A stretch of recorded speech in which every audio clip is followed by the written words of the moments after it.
약 60조 원 등 총 100조 원 규모의 돈을 풀어서 내년 한 해 2.4%의 경제 성장을 이룩하겠다는 것이 주된 내용입니다.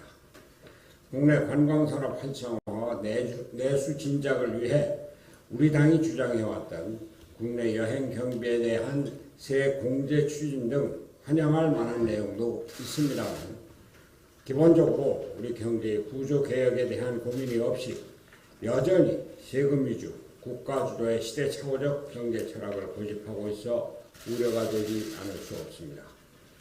문재인 대통령은 어제 회의에서 최저임금 인상과 주 52시간 노동은 우리 사회가 반드시 가야 할 길이라며 옳은 방향으로 가고 있다는 믿음을 국민에게 그릴 수 있어야 한다고 강조했습니다. 반시장, 반기업적인 경제 철학으로 비판받았던 소득주도 성장의 정책 기조를 계속 유지한다는 의사를 표명하는 것입니다.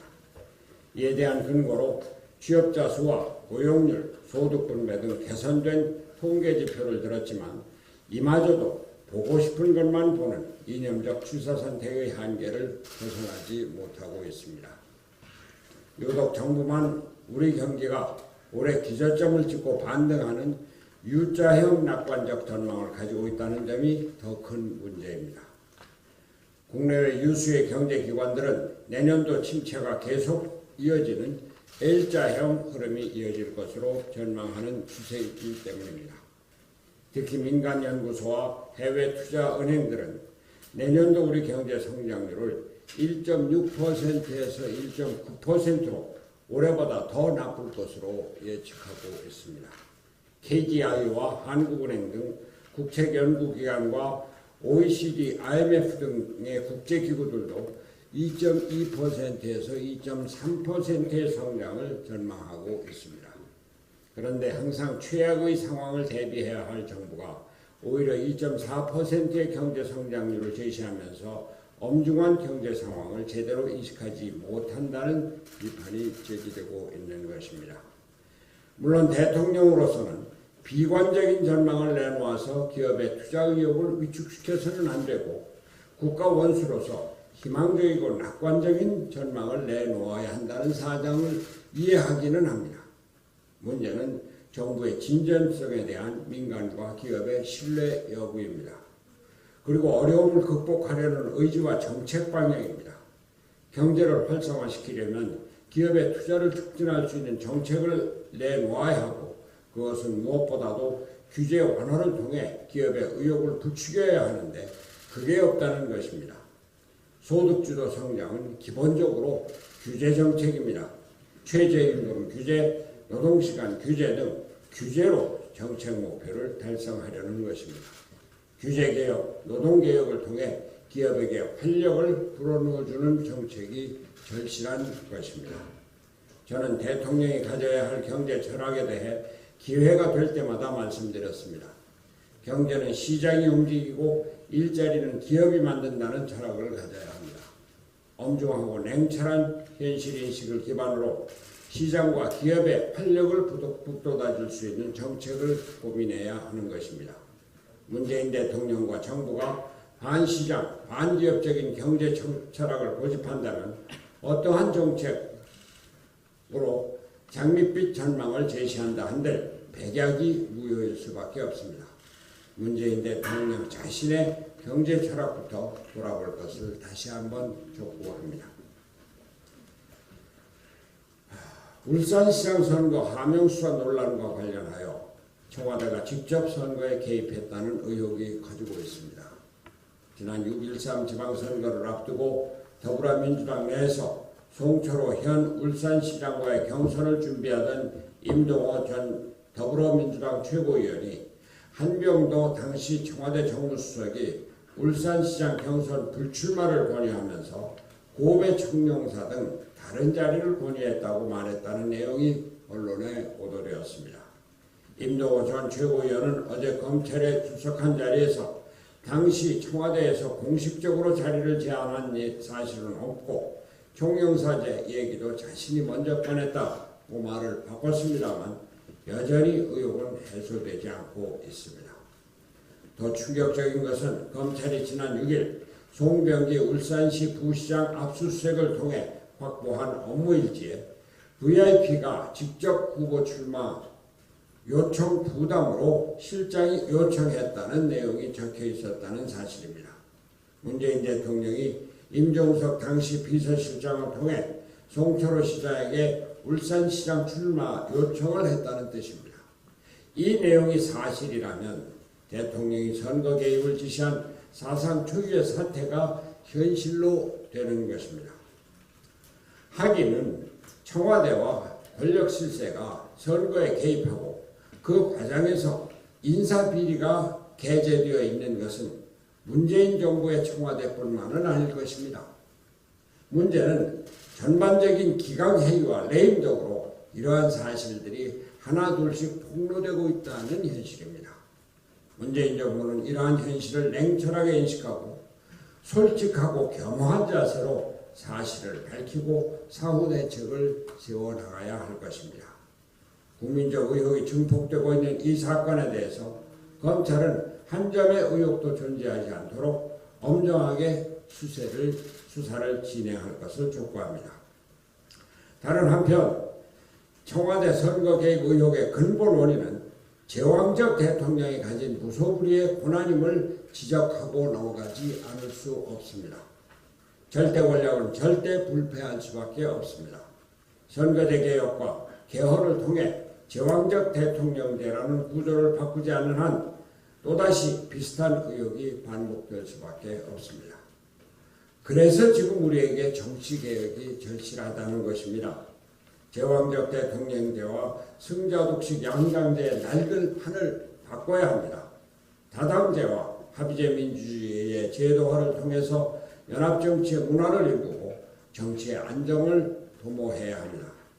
바른미래당은 이번 청와대 선거 개입 의혹을 끝까지 주시하고 근본 문제인 정치구조 개혁을 완수하기 위해 최선을 다할 것임을 다시 한번 국민 여러분 앞에 다짐합니다. 이상입니다. 네, 김관영입니다. 선거제도 협상이 막바지입니다. 그제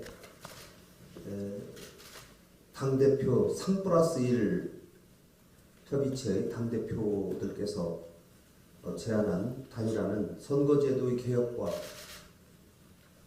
또 그 절박함을 고려해서 제안한 내용입니다. 석패율제는 공천제도와 연결이 되어 있습니다. 각 당이 자신들의 상황을 법 테두리 내에서 활용해서 공천제도를 활용하면 됩니다. 민주당이 중진 구제용이라고 비난한다면 도입하지 않으면 됩니다. 민주당에게 촉구합니다. 3+1 당대표 협상안을 수용하십시오. 석패율제를 제고해달라는 민주당의 요구가 선거제 개혁, 사법제도 개혁안의 국회 처리에 발목을 잡아서는 안 됩니다. 대승적 결단으로 교착 상태를 해소하고 하루빨리 국회를 열어서 국회의 산적한 과제를 해결해 나가야 합니다. 개혁 세력들이 단결해서 이 고비를 넘어가야 할 것입니다. 선거법 협상과는 별개로 원포인트 국회를 열어야 합니다. 예산 부수법안과 민생법안 처리를 더 이상 늦춰서는 안 됩니다. 이와 관련해서 민주당이 제안한 원포인트 본회의 개최 요구에 대해서 자유한국당도 수용할 것을 촉구합니다. 민주당은 패스트트랙 법안 상정을 하지 않겠다는 약속을 하고 본회의만 열어서 표결만 하게 되는 이미 여야가 다 합의한 법안들을 먼저 서둘러 처리할 것을 촉구합니다. 예산부수법안과 민생법안은 하루가 급합니다. 선거법과 공수처법, 또 검경수사권 조정안 등 패스트트랙 3법은 하루빨리 4+1 협의체에서 합의를 해나가고 한편으로는 자유한국당과의 협상을 끝까지 포기하지 않고 협상을 해나가도록 하겠습니다. 이상입니다. 정치기자 최혜빈입니다. 앞서 손학규 대통령도 말씀하셨지만 어제 문재인 대통령은 확대 경제장관 회의를 열고 2020년 경제정책 방향을 발표했습니다. 투자 활성화와 내수 활력 제고 등 경기 부양 정책을 통해 경제 성장을 끌어올리겠다고 합니다. 내년도 경제 성장률도 2.4%로 전망했습니다. 많은 국내외 경제 연구기관들이 예상하고 있는 1%대에 비해 상당히 높은 수치입니다. 그러나 이러한 낙관적인 전망을 뒷받침할 만한 정부의 변화된 모습은 보이지 않습니다. 오히려 퇴보한 모습만 보이고 있습니다. 정부가 투자 활성화 방안으로 내놓은 사회 간접 자본 SOC 투자 확대는 문제가 있습니다. 문재인 정부는 대규모 토목사업 등 인위적인 경기 부양책을 쓰지 않겠다며 2018년 예산에서 기존 SOC 예산 22조 1천억 원을 19조로 대폭 삭감했었습니다. 그런데 내년에는 23조 2천억 원으로 다시 대폭 확대하고 그중 62%는 상반기에 조기 집행하겠다는 것입니다. 예산도 다시 지난 정권보다 많아졌을 뿐만 아니라 상반기에 계획한 집행률도 더 높아지고 있습니다. 즉 선거를 앞두고 당장의 실적 내기에 급급해 문재인 정부가 스스로 내건 국민과의 약속을 어기고 있는 것입니다.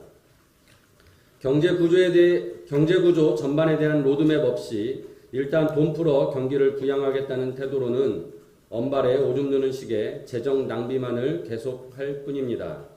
경제 위기 상황일수록 한국 경제의 근본적 체질 개선을 위해 노력해야 합니다. 누누이 말씀드렸다시피 용기 있게 재벌개혁, 노동개혁, 규제개혁, 공공개혁에 앞장서야 합니다. 이러한 한국 경제 구조 개혁 없이 이전 정부처럼 땅바닥에 돈 풀어 경기 부양을 하겠다는 정책은 결코 촛불 정부라고 자칭하는 문재인 정부의 국민들이 기대하는 바가 아니라는 점을 되새겨 보시기 바랍니다. 이상입니다. 더 말씀하실 분 없습니까?